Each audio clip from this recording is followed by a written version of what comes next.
Olá, pessoal. Bom, como eu já falei no vídeo da nossa última aula, né? A gente teve uns problemas técnicos, eu tive um problema com o meu computador precisou ir para garantia e deve demorar aí mais ou menos um mês para voltar. E aí vem as dificuldades em relação a gente gravar as videoaulas, tá? Tentei fazer isso só para explicar para vocês, para contextualizar, né?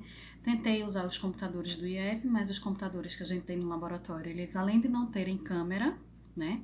Não tem um programa de gravar tela, mas aí eu ia fazer aquela velha gambiarra de gravar no Google Meet, tá? Ou até mesmo fazer as aulas síncronas com vocês, né? O que dificulta um pouco mais por conta do horário, para ir à noite ao IEF fica um pouco mais difícil. Mas aí os computadores que a gente tem nos laboratórios, no laboratório de topografia, ele não tem câmera, nenhum dos computadores tem câmera e também não funciona o microfone. Tentei fazer uma gambiarra, né, juntando o celular com o computador, também não deu certo, tá? E, enfim, o que eu quero dizer é, quando der para gravar a aula, a gente vai gravar. Se não der, pode ser que aconteça de algum dia vocês ficarem só com o material de texto e aí a gente tira as dúvidas num chat online, a gente pode marcar uma conversa aí, um meet no grupo, porque aí eu falo com vocês, consigo falar com vocês pelo celular, né? Sem necessitar de um computador, tá? Mas aí eu deixo o texto e aí a gente faz a parte de tirar dúvidas, ok? Se for necessário. Hoje eu vou tentar gravar, então assim, eu vim gravar essa chamadinha aqui, vou tentar juntar com a outra parte do vídeo que vai ser gravada em outro programa, né? Então, vim só explicar para vocês o que é que tá acontecendo, né? A dificuldade que a gente tá de computador, tá? Para gravar as aulas, para fazer as aulas até mesmo elas síncronas, é complicado, né? Mas sendo necessário eu consigo entrar no chat pra gente bater um papo, conversar sem eu apresentar os slides, né? Só pra gente conversar mesmo, tá? Então, é isso. Eu vou gravar usando outro aplicativo, vou tentar gravar aqui a aula no celular, né? Mas aí vocês só vão me escutar, vocês não vão me ver, tá bom? Então, é isso. Espero que dê certo, né? E vamos pra frente. Pessoal, vamos lá, né? Vamos ver se vai dar certo. Então, na nossa aula de hoje, a gente vai falar sobre as questões dos fluxos de energia, né? Os ecossistemas terrestres, ecossistemas aquáticos, os ecossistemas humanos, e falar um pouco sobre a questão da produtividade de cadeias alimentares, tá? Então, primeira coisa que a gente vai falar é sobre energia, né? A energia e a vida na Terra. Então, o Sol, ele é a principal fonte de energia do nosso planeta, é a principal fonte, né, de radiação. E toda a vida existente na Terra, ela depende dessa energia proveniente do Sol, tá? E a maneira como as formas de vida elas vão se distribuir, vão se encontrar no planeta, ela vai ser consequência da intensidade e da incidência dessa radiação. Então, dependendo da quantidade de energia que chega no determinado ponto do planeta, a gente vai ter, né, a existência de uma determinada espécie em detrimento de outras, tá bom?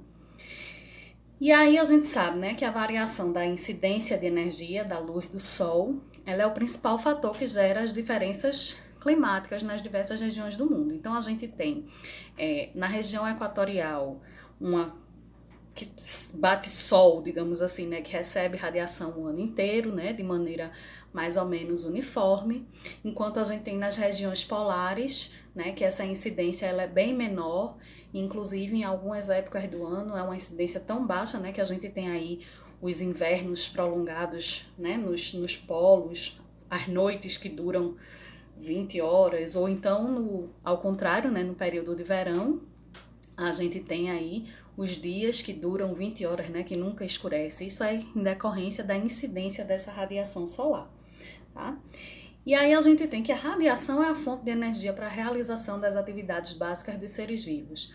Por quê? Primeiro que a gente é extremamente dependente, né, da fotossíntese, né?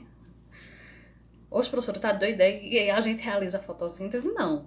Mas as plantas, os vegetais fotossintetizantes, eles precisam da energia do sol. E eles são, dentro da cadeia alimentar, o que a gente chama de produtores, tá? Então as plantas, além de fazer aquele processo de fotossíntese, né, que absorve o gás carbônico e libera o oxigênio para a atmosfera, eles também são produtores, tá? Então, se não tiver os produtores primários lá, para poder gerar o primeiro alimento, os seres autótrofos, né, que produzem seu próprio alimento, então a gente não consegue aí que essa cadeia alimentar ela evolua, tá certo?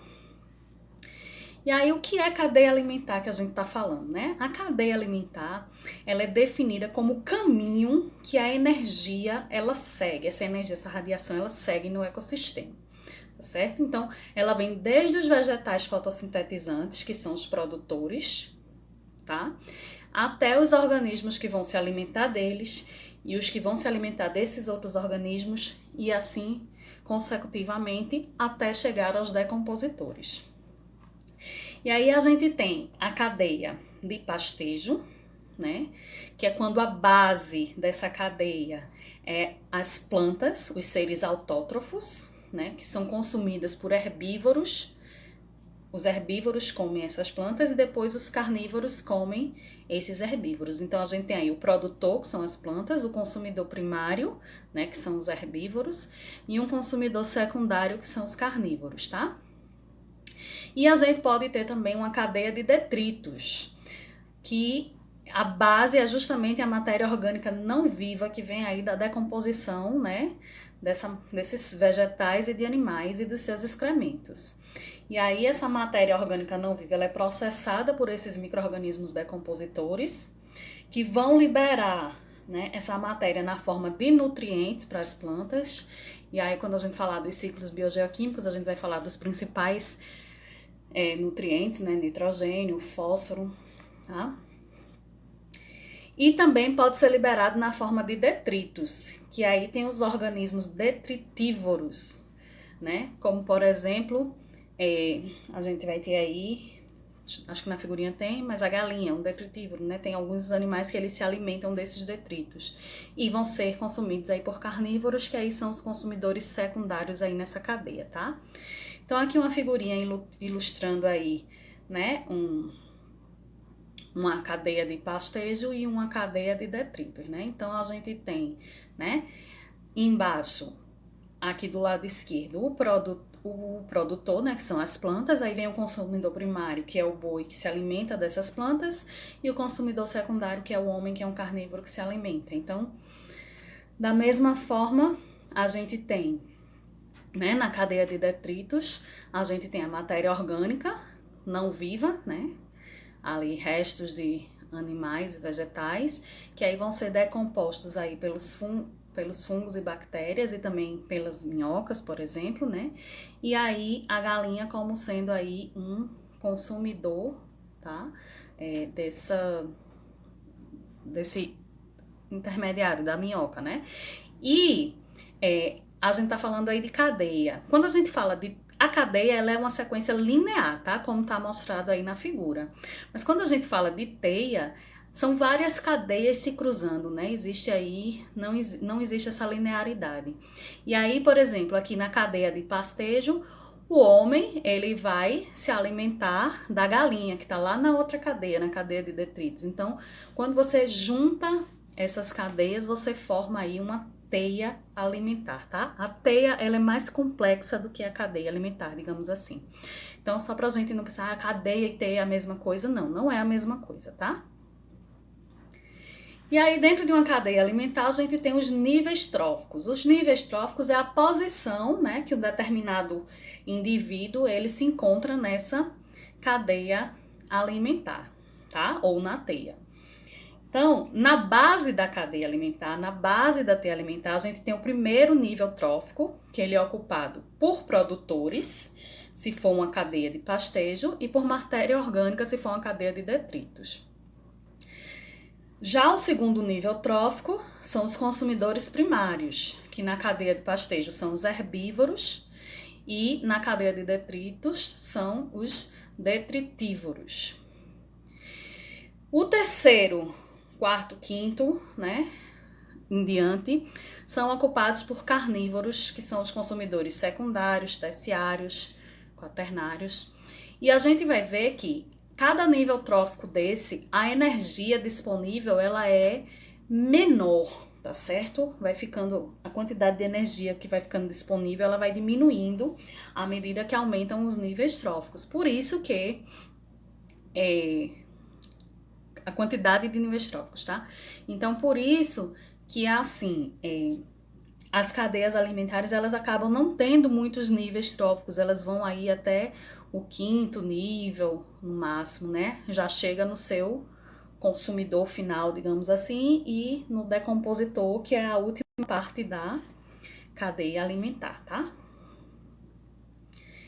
Então, né, a gente tá falando aí dos níveis tróficos, então a gente tem os produtores, né, são seres autótrofos, ou seja, eles produzem seu próprio alimento. Esses organismos produtores, eles estão na base da cadeia e ocupam aí o primeiro nível trófico. Então, a gente tem aí as plantas e as algas, que são os seres fotossintetizantes, tá? Já os consumidores, eles são organismos heterotróficos, ou seja, eles não produzem seu próprio alimento, eles precisam, né, que haja aí a ingestão de matéria orgânica para produzir a energia necessária para realizar suas atividades. Então, os consumidores, eles têm que vir aí do segundo nível trófico em diante, tá? Porque tem que ter um antes, que é o primeiro nível, que é o que vai produzir. Então, a gente tem consumidores primários, secundários, terciários e assim por diante, né? Sendo que o primário é o que se alimenta imediatamente do produtor, o secundário se alimenta do primário, o terciário se alimenta do secundário e assim sucessivamente, sendo que, como eu falei, normalmente as cadeias alimentares, elas vão aí no máximo até o quinto nível trófico. E aí já chega no seu final, digamos assim, que são os decompositores. Os decompositores, eles também são heterotróficos, ou seja, não produzem seu próprio alimento, porém, eles realizam o processo de decomposição. E aí a gente tem, né, como destaque, as bactérias e os fungos, que são justamente aqueles, são os organismos que eles realizam, né, esse processo de decomposição da matéria orgânica, né, lembrando que matéria orgânica é carbono, tá?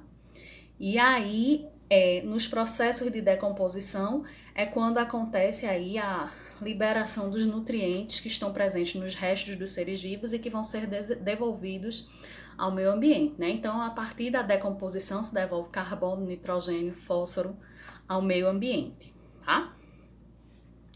Então, aí algum exemplo, né, de organismos autótrofos, a gente tem aí, né, algumas espécies de plantas, as algas, né, as microalgas, tá? Então, são organismos produtores. Os consumidores, aí a gente tem aí os herbívoros, os carnívoros, incluindo aí os seres humanos, né? E decompositores, aí vocês já sabem. E aí, só para a gente entender esse fluxo de energia dentro da cadeia alimentar, né? Esse fluxo de energia, ele é representado aí por uma pirâmide, tá? Onde na base da pirâmide estão os organismos produtores, que eles estão aí nessa figurinha. Em A e B é a mesma coisa, tá? Só muda só o ângulo de visão, né? A perspectiva, tá? Então, a gente tem aí os produtores, né?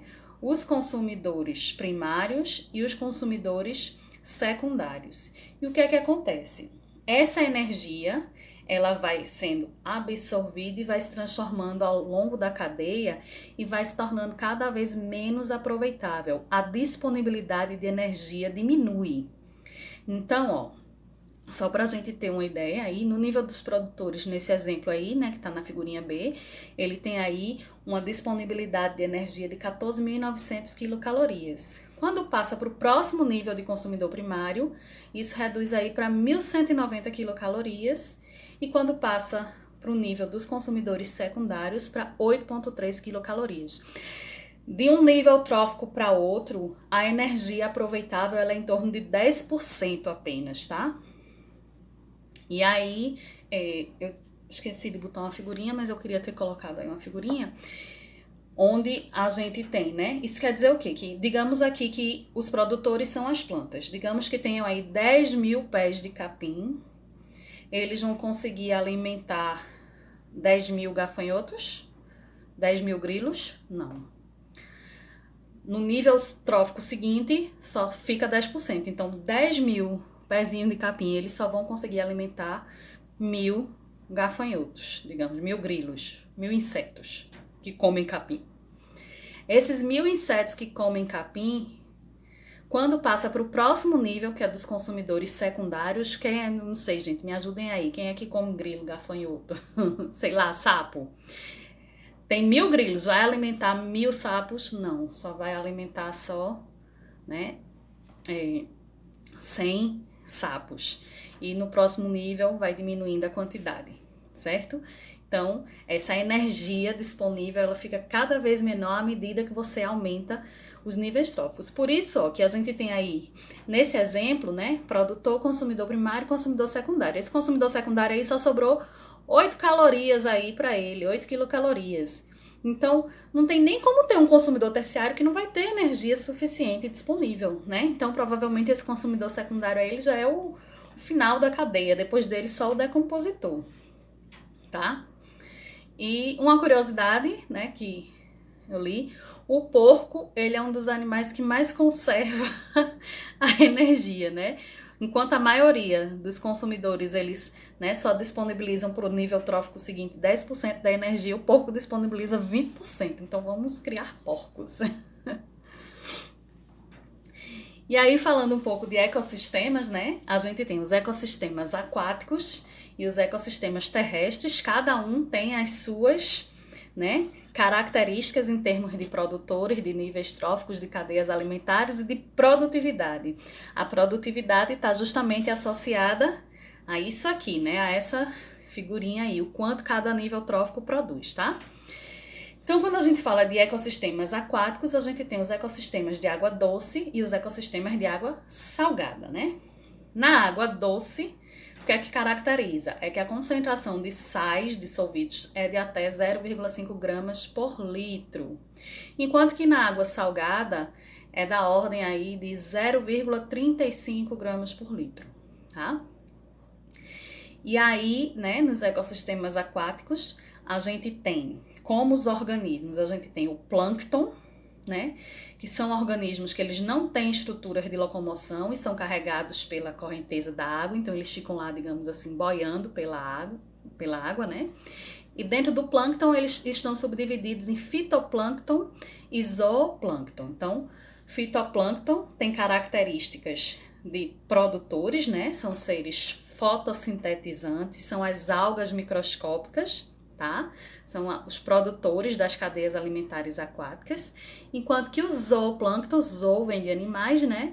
Ele é formado por micro-organismos, né, heterotrófos, ou seja, aqueles que não produzem seu próprio alimento.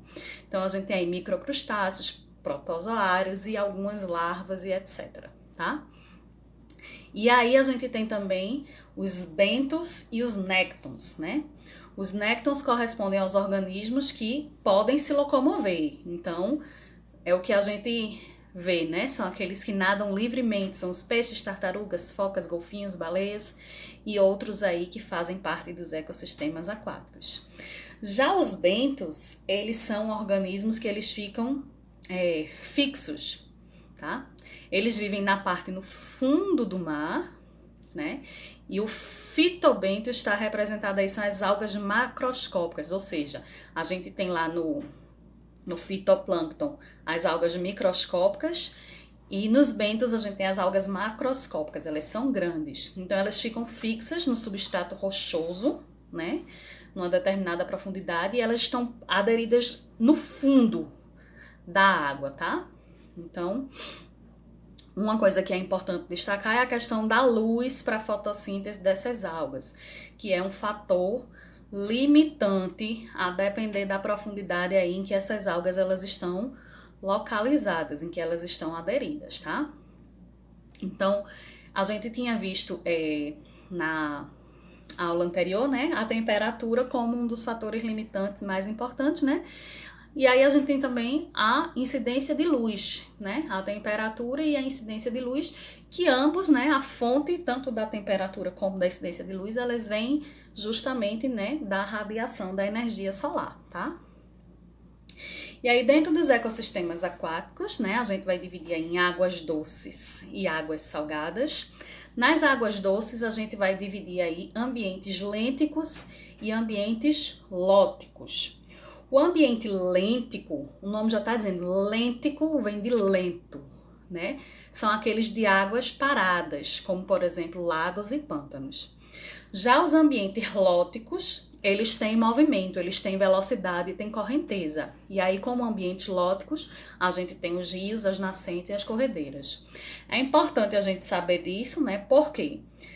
Tanto na normativa, se vocês pegarem a resolução CONAMA 357 de 2005, né, que fala aí do parâmetro para o lançamento de efluentes, esses parâmetros para o lançamento de efluentes, eles variam se o ambiente é lêntico ou lótico, tá? Por quê? Porque uma água parada, ela tem um comportamento diferente de uma água com correnteza, tá? Então, na questão dos rios, que são ambientes lóticos, os fatores que vão influenciar no povoamento é principalmente a questão da velocidade da corrente e a natureza do fundo, a temperatura, a oxigenação e a composição química das águas.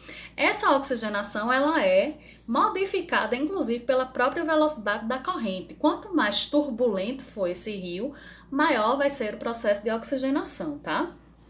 E essa composição química das águas é importante a gente destacar que ela pode ser alterada pela introdução, né, de elementos externos, de poluentes, tá? Ou outras formas de matéria, de energia. Então, a poluição, ela vai alterar a composição química da água. Então, como esse rio vai ser povoado, vai depender aí desses fatores. Já nos lagos, né, que é um ambiente lêntico, rio é ambiente lótico, tá? Lago, que o rio é ambiente lêntico, um dos principais fatores é a questão da profundidade, da idade geológica, né, de quanto tempo aquele lago ele existe, né, de como ele foi formado, que tem várias maneiras de se formar os lagos, tá? E do recebimento de nutrientes do exterior. Esse recebimento de nutrientes do exterior também vem a partir do lançamento de poluentes nesses lagos, né? Imagine um reservatório. Um lago não precisa ser só um lago natural, tá? Pode ser um lago artificial, como por exemplo, uma barragem, um reservatório de água. E aí, acontecendo o lançamento de poluentes, né, nesse reservatório, os poluentes que chegam através do rio até o barramento, tá?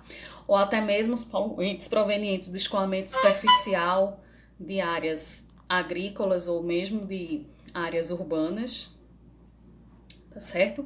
Isso aí vai influenciar na produtividade. E aí a gente classifica esses lagos em oligotróficos ou eutróficos. E tem ainda também mesotrófico, tá?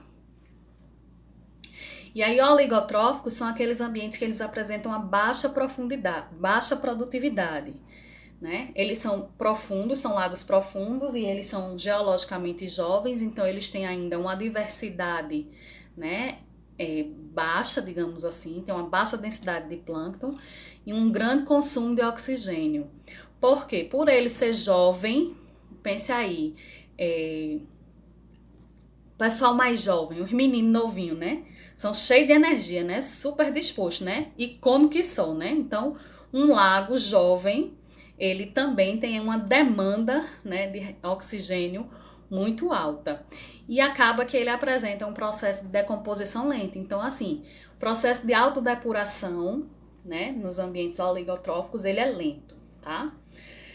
Já nos ambientes eutróficos, né, ele tem uma vida aquática abundante, uma grande capacidade de depurar a matéria orgânica em decomposição. Então, essa decomposição aí, ela é mais rápida.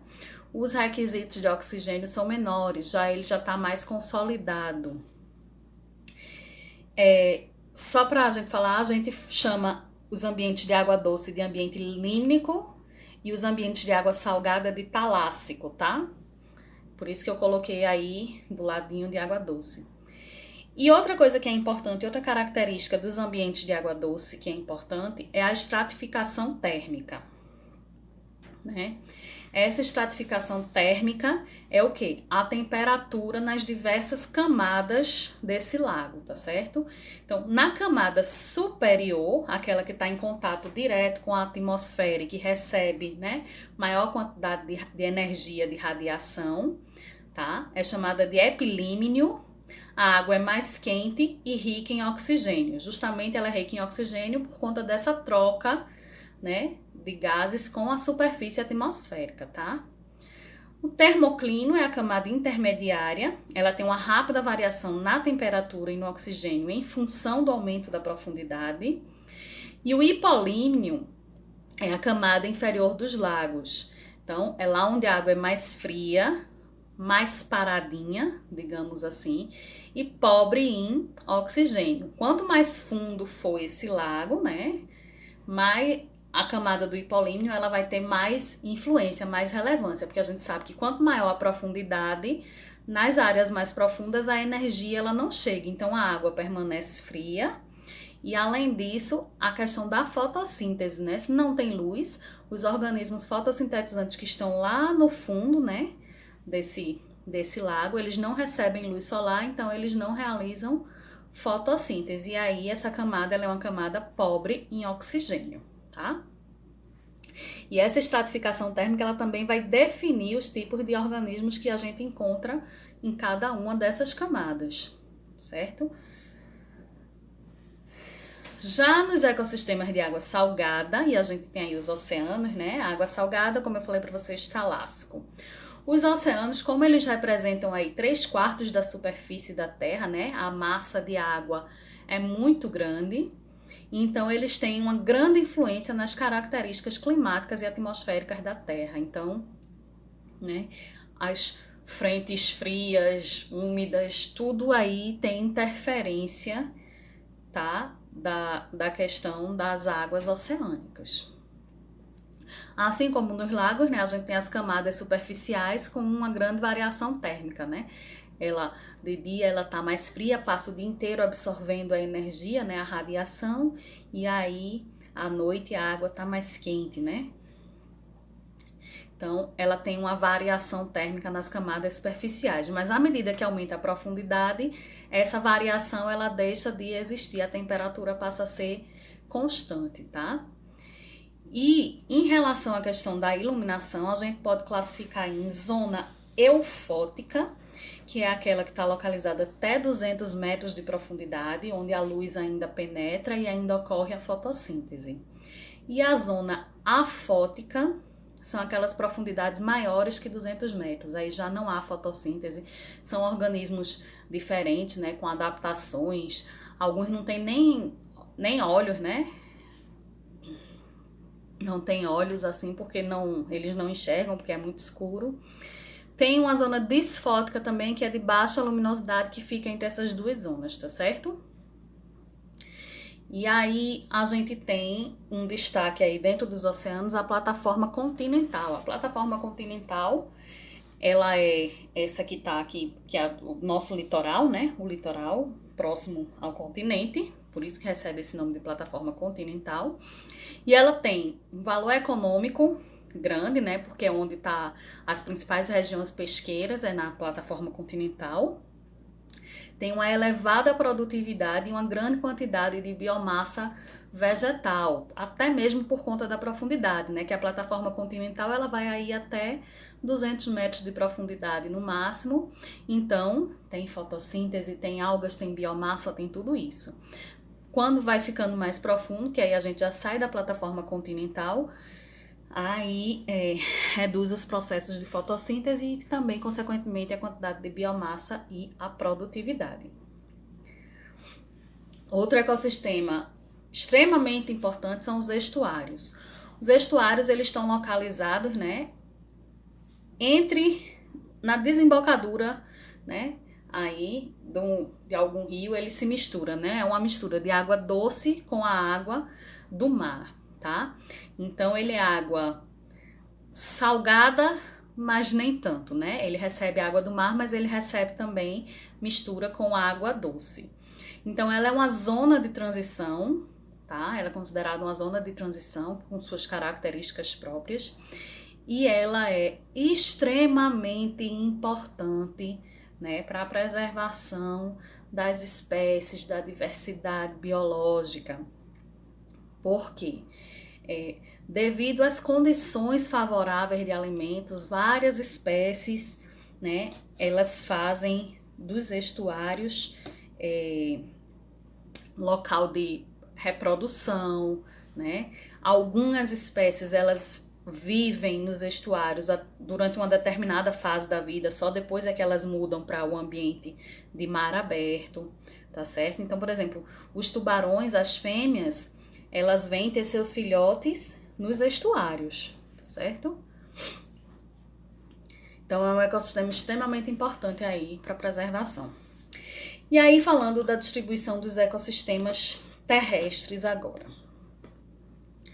Essa aula tá um pouquinho comprida, tá, gente? Mas assim, tenham paciência. Então, os ecossistemas terrestres, né, os principais biomas terrestres que a gente tem são as florestas tropicais, né? As florestas tropicais são essas que estão localizadas aí próximo à linha do Equador. Então, a gente vê aí na América do Sul, no continente africano, um pouco ali no continente asiático, né? E na Oceania, esse verdinho aí que está próximo ao Equador e entre os trópicos, tá? As savanas, a gente encontra savanas principalmente no continente africano e encontra também na América do Sul, especialmente aí no Brasil, as savanas. Região de deserto, a gente tem deserto também no continente africano, temos aí na Ásia e ali num pedacinho acho que pega a Europa ainda, né? Oriente Médio, não tenho certeza. E temos um grande deserto também nos Estados Unidos e temos na América do Sul, tá? Na América do Sul a gente tem o deserto de Atacama, no Chile, que é o deserto mais árido do mundo. Tem regiões que nunca viram água na vida. Aí tem as áreas de desertos absolutos com gelo, né? Que são lá nos círculos polares, que não tem nenhum tipo de vegetação. Temos aí os campos, né, nas regiões temperadas, ali Europa, Ásia, um pedacinho do Brasil, também na Oceania e América do Norte. As florestas temperadas, taiga e tundra, que já são aí as vegetações dos climas mais frios, né? A tundra, ela só se encontra aí já próximo ao círculo polar, nas regiões de altas latitudes, tá? E aí a gente tem um gráficozinho aqui que mostra a relação entre temperatura, precipitação e vegetação. Então, veja, a temperatura média anual, ela tá aí, no caso, ao contrário, né? Ela diminui aí para cima, tá? Só pra gente entender. Então, a gente tem temperaturas muito baixas aí, menores que menos 10 graus, com uma precipitação de 1000 milímetros por ano, a gente tem a vegetação de tundra. À medida que essa precipitação ela vai aumentando, assim como a temperatura também aumenta, a gente vai tendendo aí ao clima tropical, né? Aí em temperaturas maiores do que 20 graus, com intensas precipitações, a gente tem aí a floresta pluvial tropical, que é basicamente a floresta tropical úmida, que é o caso da nossa floresta amazônica, tá? Se a gente tem essas temperaturas altas, porém sem precipitação, que é aqui no comecinho do gráfico, a gente tem aí os desertos. Então, vocês conseguem ver aí a distribuição da chuva, temperatura e o tipo de vegetação. E aí eu vou falar um pouquinho sobre os ecossistemas, os biomas encontrados no mundo todo, né? Então, a gente tem aí a tundra. A tundra, ela tem uma característica de frio perpétuo, o solo ela está permanentemente congelado, que é o que a gente chama de permafrost. Tem um verão muito curto, então o tipo de vegetação é basicamente, né, ervas, líquens e musgos. É uma vegetação bem rasteira, com uma baixa de biodiversidade. E aí, né, como animais, a gente tem aí a rena, os lobos e os bois almiscarados. O boi almiscarado, ele é um que ele é bem peludo, né, para poder resistir a essa região de frio. A taiga, que é na floresta boreal, que é também chamada de floresta boreal, né, ela já tem aí uma chuva moderada, um inverno bastante frio com congelamento do solo, porém no verão existe o degelo e a formação de lagos. O solo ele é raso e as árvores elas têm folhas perenes, tá? Então as árvores passam o tempo inteiro com folhas. Então, aí algumas imagenzinhas vocês podem ver aí, né, de características da taiga e algumas espécies animais que também são encontradas nesse ambiente. Já as florestas temperadas, né, aí a gente já tem uma divisão melhor entre estação quente e fria.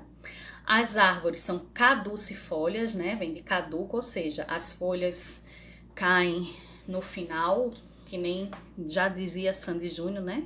Outono é sempre igual, as folhas caem no final, né? Então, ela perde as folhas no período de outono.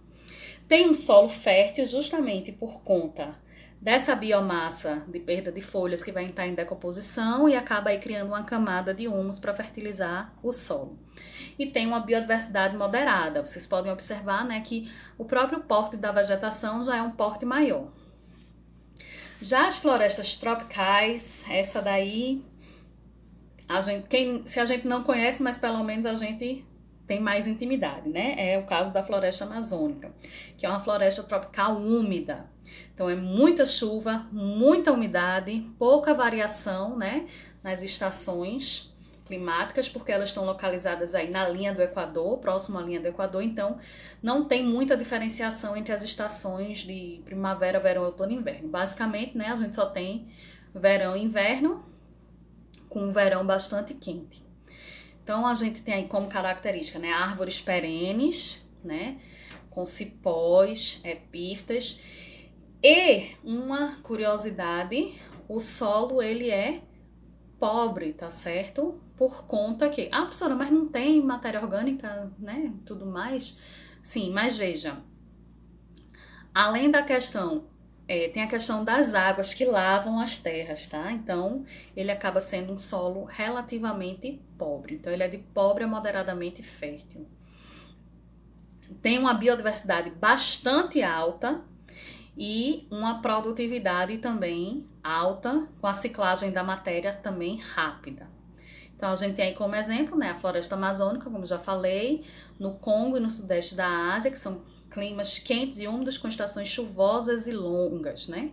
Aqui na região da Amazônia, na floresta amazônica, existia até uma piada antigamente que as pessoas marcam o encontro em função da chuva, né? Depois da chuva das 4 horas, antes da chuva das 6.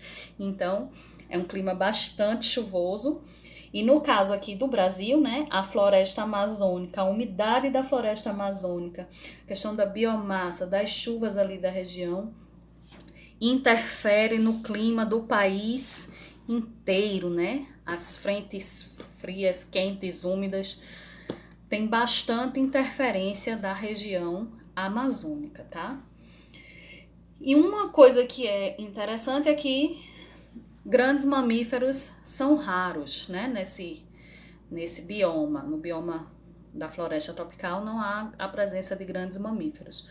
Mas a gente tem aí, né, muitos insetos, muitos anfíbios e répteis, né, crocodilos de diversas espécies, tá?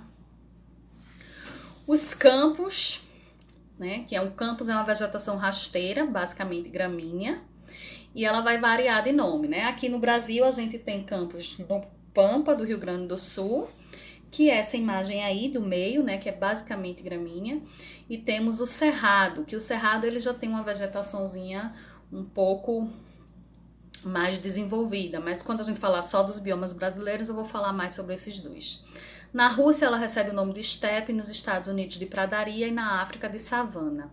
Os campos, né, no caso a savana africana, aí sim é onde se encontram os grandes mamíferos, né? Então, elefante, rinoceronte, girafa, leão, os grandes mamíferos, eles se encontram aí nesse bioma de campos, especialmente na savana africana, a gente tem aí uma grande diversidade dos grandes mamíferos, tá?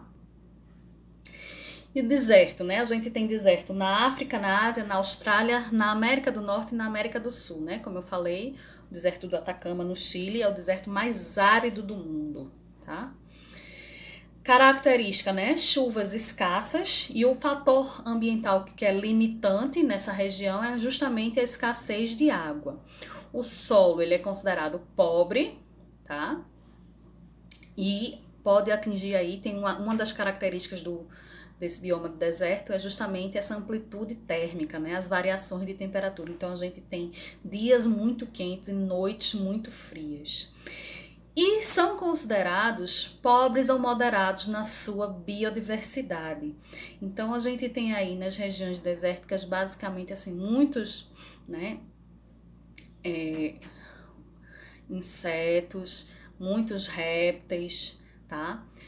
Várias espécies de aves e de peixes também, mas também não há presença de grandes mamíferos. E aí, com destaque para o ecossistema brasileiro, ecossistemas brasileiros, né, os grandes biomas brasileiros. Os biomas brasileiros são 6, né? Amazônia, Caatinga, Cerrado, Mata Atlântica, Pampa e Pantanal. A gente tem aí, tanto a Amazônia como Mata Atlântica são florestas tropicais, tá? Só que uma é uma floresta tropical úmida e a outra, digamos que seja subúmida, né? Tem uma classificaçãozinha de Köppen que ele de acordo com essa classificação, a Mata Atlântica ela é menos úmida do que a floresta amazônica, tá? A Caatinga, né, é um bioma único no mundo, é um clima semiárido, tá? Porém, é um semiárido úmido, não chega a ser aí um desértico, né? Ele chega mais próximo aí da questão das savanas, ele se aproxima aí das características do cerrado. Aí tem o cerrado, né, que é semelhante às savanas, o Pampa, que são campos, e o Pantanal, que não se enquadra em categoria nenhuma, que o Pantanal é um bioma único no mundo, só existe o Pantanal no Pantanal, tá? E aí a gente tem a vegetação como um dos componentes mais importantes, né, da biota. Então, o estado de conservação e de continuidade é que vai definir a existência ou não dos habitats para a espécie, a manutenção dos serviços ambientais e o fornecimento de bens essenciais à sobrevivência de populações humanas. Bens essenciais à sobrevivência, a gente tem aí os recursos naturais, né? E serviços ambientais são os serviços que são prestados pela natureza, como, por exemplo, produção de água, né? Sequestro de carbono, produção de oxigênio, tudo isso são serviços ambientais. Então, a distribuição dos biomas, né? A gente tem o bioma Amazônia ocupando aí boa parte do território brasileiro, o bioma Cerrado na região aí central, pegando aí uma área de transição entre a Amazônia, Caatinga e Mata Atlântica. Temos o Pantanal, que é o menor bioma brasileiro, tá? A Mata Atlântica, o Pampa, também que ocupa uma pequena área, e Caatinga, que é onde a gente está inserido. Então, não vou aqui me detalhar aqui nos biomas, vou falar algumas características gerais, né? A Amazônia, como eu falei para vocês, é o maior bioma brasileiro. Tem aí uma grande diversidade de plantas, né? Inclusive plantas não descobertas ainda. Então existem muitas especulações, muitas expectativas que a cura de várias doenças poderá ser encontrada, né, nas espécies da Amazônia. Que é importante, a bacia amazônica ela é a maior bacia hidrográfica do mundo, né? Lembrando que a bacia amazônica ela pega aí não só o Brasil, mas pega aí os países fronteiriços aí com o Brasil. O rio principal, que é o Amazonas, ele deságua no Oceano Atlântico com uma vazão aí de 175 milhões de litros d'água por segundo. Não é o maior rio do mundo, né? Se não me engano, o maior rio do mundo é o Nilo, não é isso? Tem uma grande reserva de madeira, né? E aí outros produtos, né? Subprodutos da madeira, além dos produtos madeireiros, tem aí borracha, castanha, peixe, minérios, né? A gente sabe que tem uma região uma região de forte mineração na região norte. Então é uma grande fonte de riqueza natural. Porém, como todos os biomas brasileiros, vem sofrendo degradação acelerada, tá?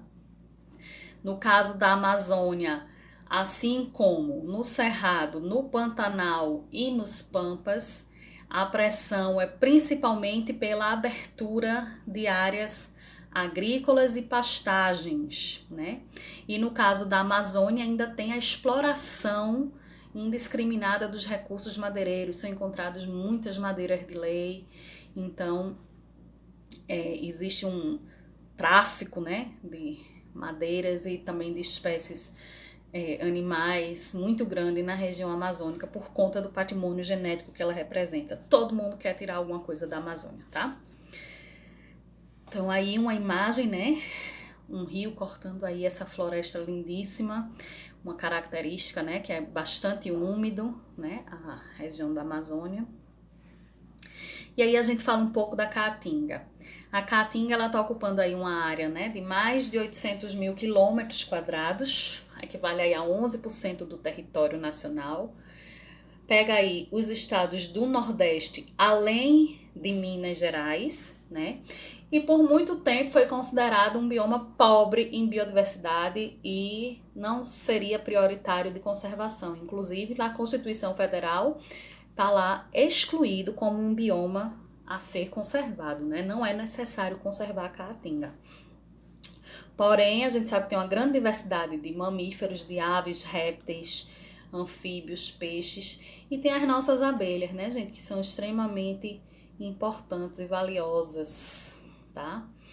Temos aí aproximadamente 27 milhões de pessoas vivendo na região.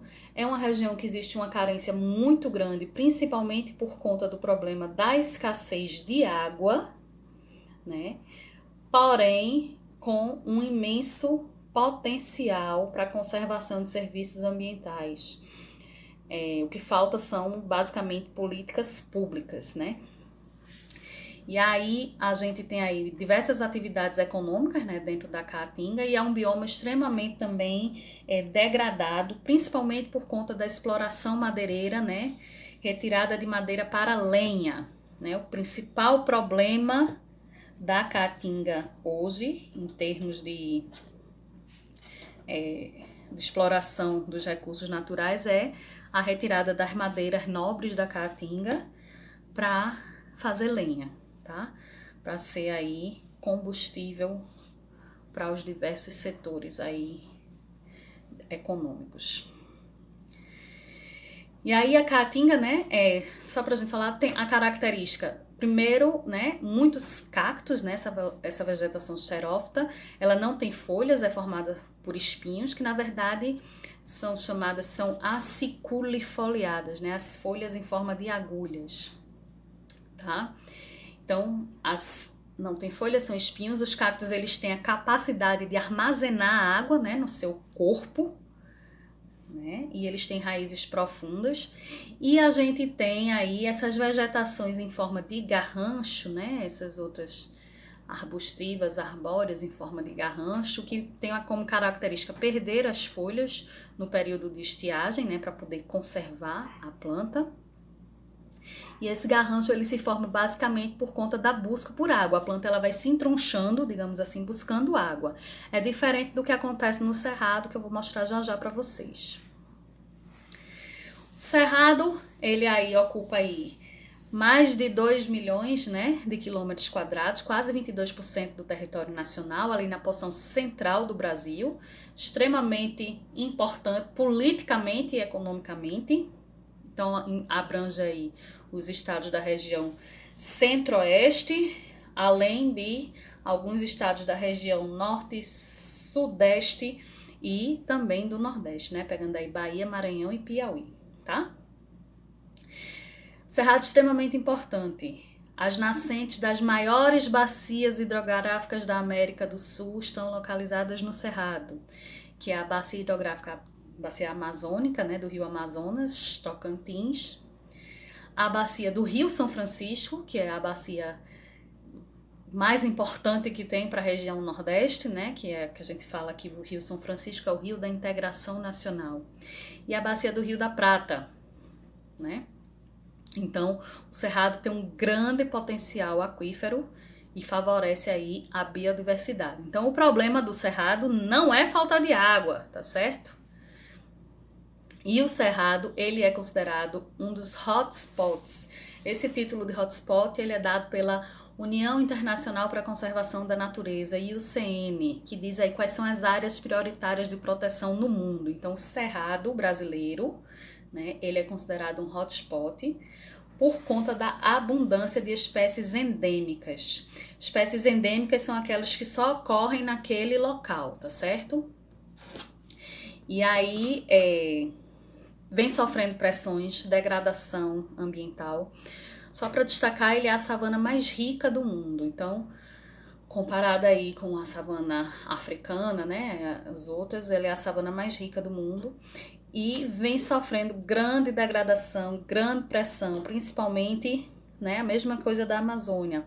A abertura de pastos, né, e áreas agrícolas. A gente sabe que a região do Centro-Oeste ali, o Cerrado, né, no bioma Cerrado, ele é o nosso principal produtor agrícola do Brasil. A produção agrícola brasileira, ela está concentrada aí nessa região e na região sul, tá? Então, sofre muita pressão, né, perda de habitat, por conta aí do desmatamento para abertura de áreas agrícolas e pasto.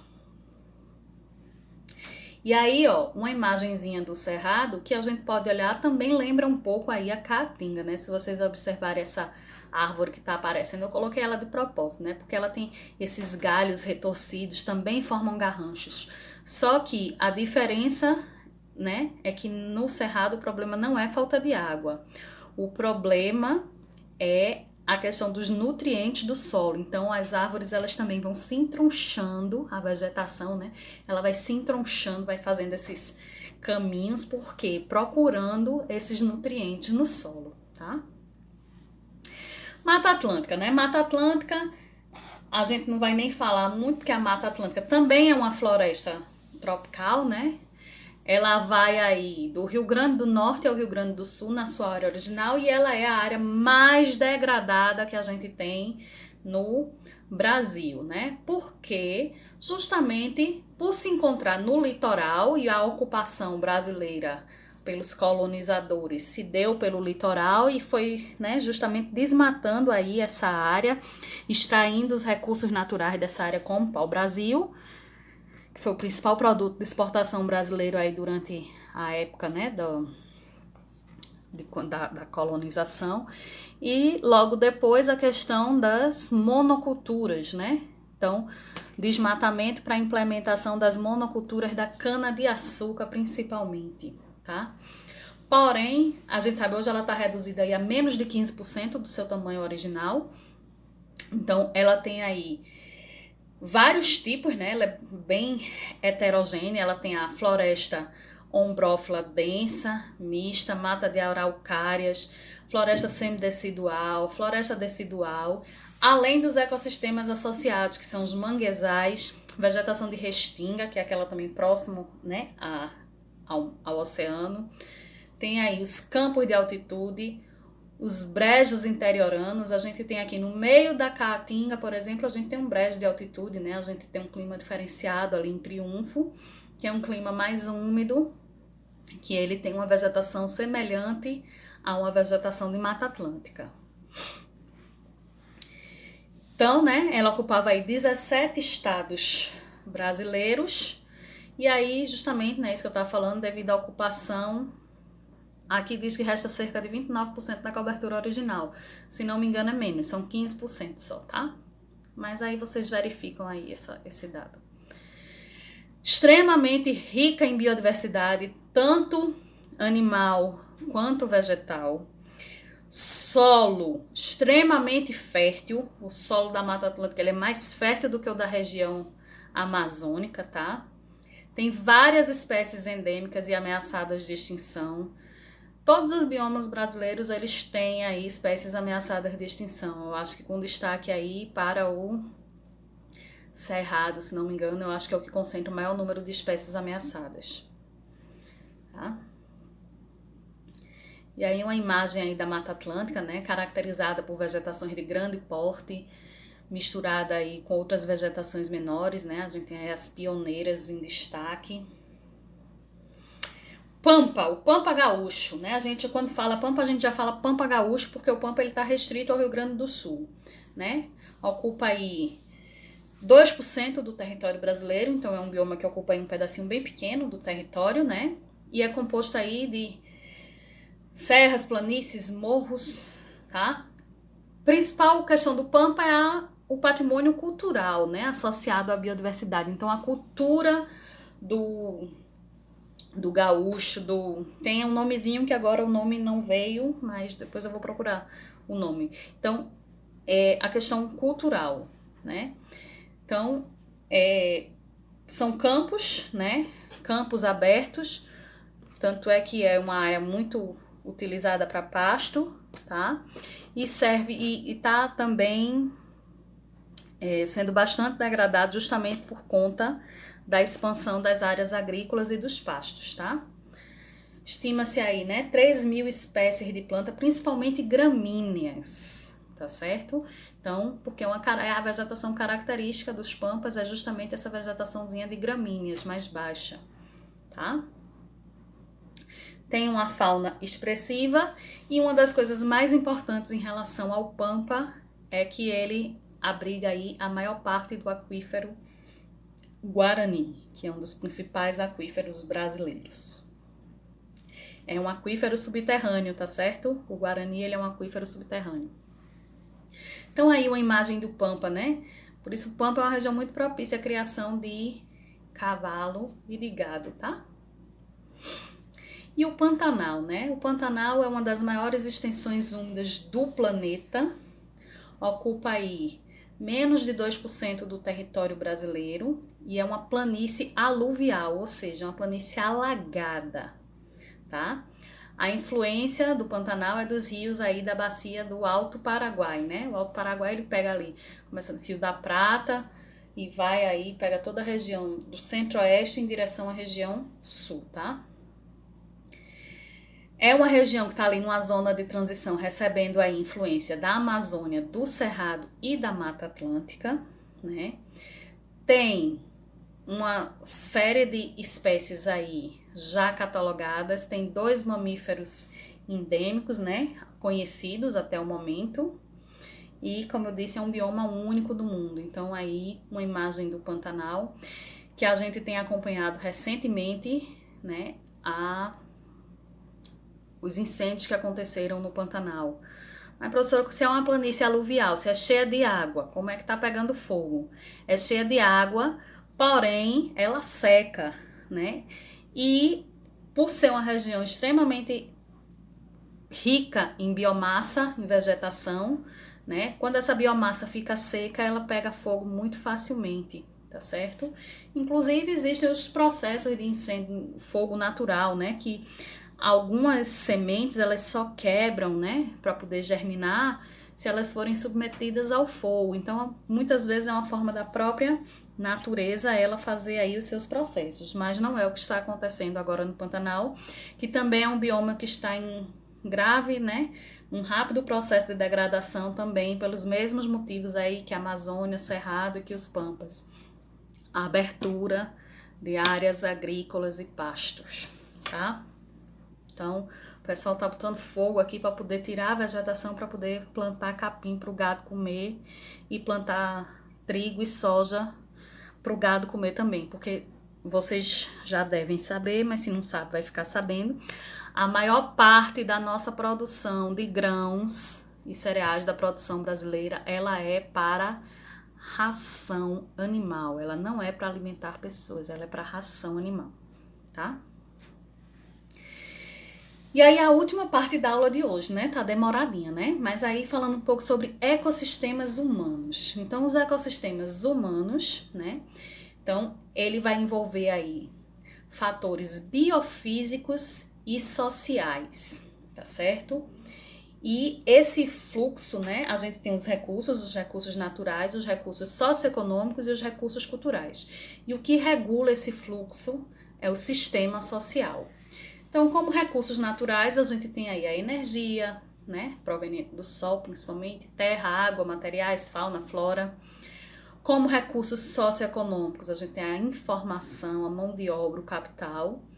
E os recursos culturais, a organização, as crenças e os mitos. E esses recursos entre si, né, quando eles se relacionam e o fluxo é controlado por esse sistema social, é o que vai definir a sustentabilidade ambiental. Lembrando que a gente viu, né, que a sustentabilidade ambiental ela é dada pelo equilíbrio entre meio ambiente, né, sociedade e economia, tá? Lado social e economia. E aí o sistema social, né, esse regulador de fluxo, ele é formado aí pelas instituições, pelos ciclos e pela ordem social, né?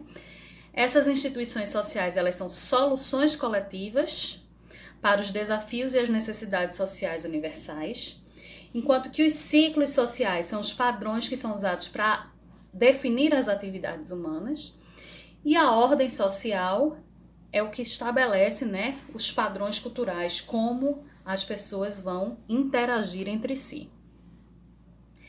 E aí a gente tem, se a gente usa para viver, a gente consome o que a natureza oferece, né? Quando a gente retira algum recurso da natureza, a gente vai causar um desgaste. E aí a sustentabilidade da população humana vai depender da forma que a gente se relaciona com esses recursos, de como a gente lida com esse desgaste.